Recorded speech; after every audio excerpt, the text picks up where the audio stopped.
Country delight బాగుందమ్మా.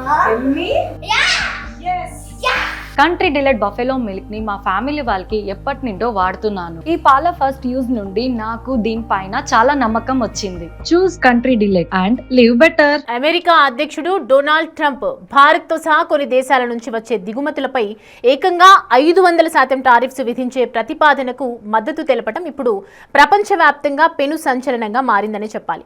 America ప్రభుత్వం రష్యాపై మరిన్ని కఠినమైన ఆంక్షలు విధించేందుకు ఇటు సిద్ధమైంది. ఉక్రెయిన్ యుద్ధానికి అవసరమైన నిధులను రష్యా చమురు అమ్మకాల ద్వారా పొందుతోందని ఇటు అమెరికా భావిస్తోంది.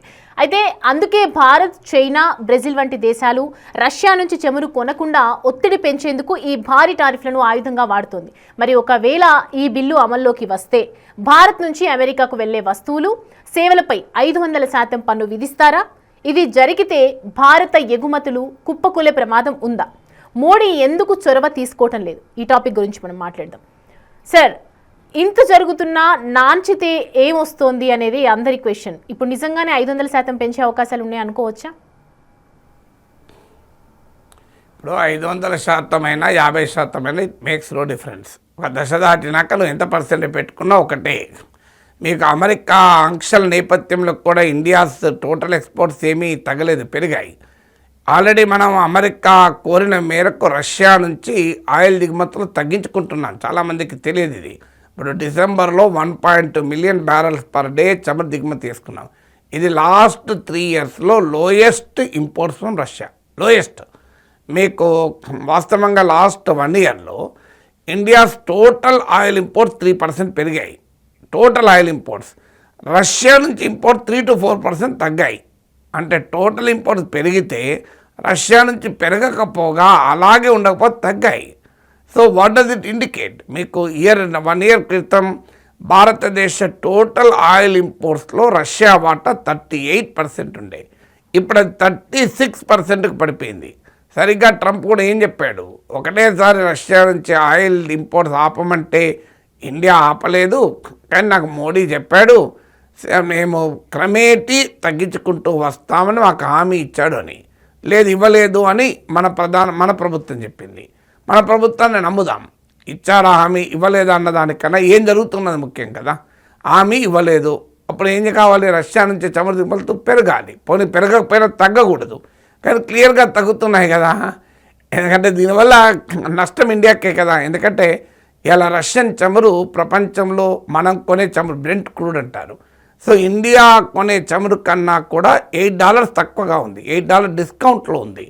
సో ఇండియాకు భారీగా లాభం. మరి లాభమైనా కూడా మన రష్యా నుంచి ఎందుకు చమురు తగ్గించుకుంటున్నాం? దీనికి ఆన్సర్ ఉండాలి కదా.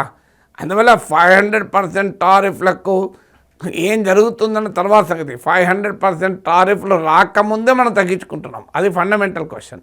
తర్వాత 500% టారిఫ్లు విధించాలంటే మొదలు మన మీద కాదు, మొదలు యూరోపియన్ యూనియన్ మీద విధించాలి.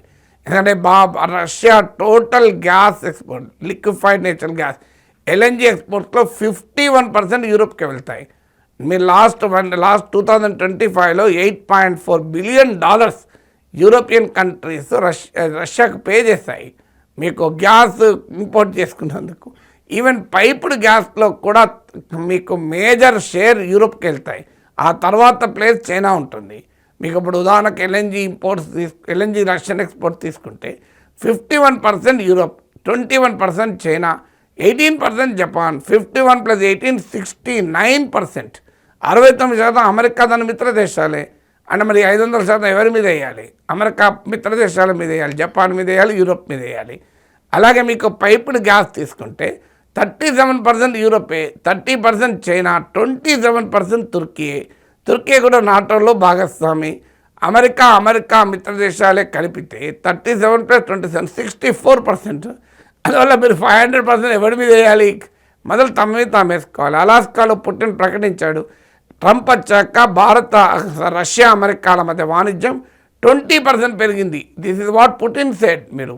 పుటిన్ స్వయంగా ఆయన మాట్లాడింది. మరి దాని ఇప్పుడు ఈ 500% ఎవరి మీద వేయాలి? అమెరికా తన మీద తానే వేసుకోవాలి. ఎందుకంటే ట్రంప్ వచ్చాక 20% రష్యా అమెరికా ట్రేడ్ పెరిగింది. ఈవెన్ అలాస్కాలో కూడా ఉక్రెయిన్ వార్తో పాటు చర్చించుకున్నది ఏంటి? రష్యా అమెరికా రిలేషన్ గురించి చర్చించుకున్నారు కదా. అందువల్ల ఈ హిపోక్రసీ ఏంటి? 500% మన మీద కాదు, మొదలు వాళ్ళ మీద వాళ్ళు వేసుకోవాలి.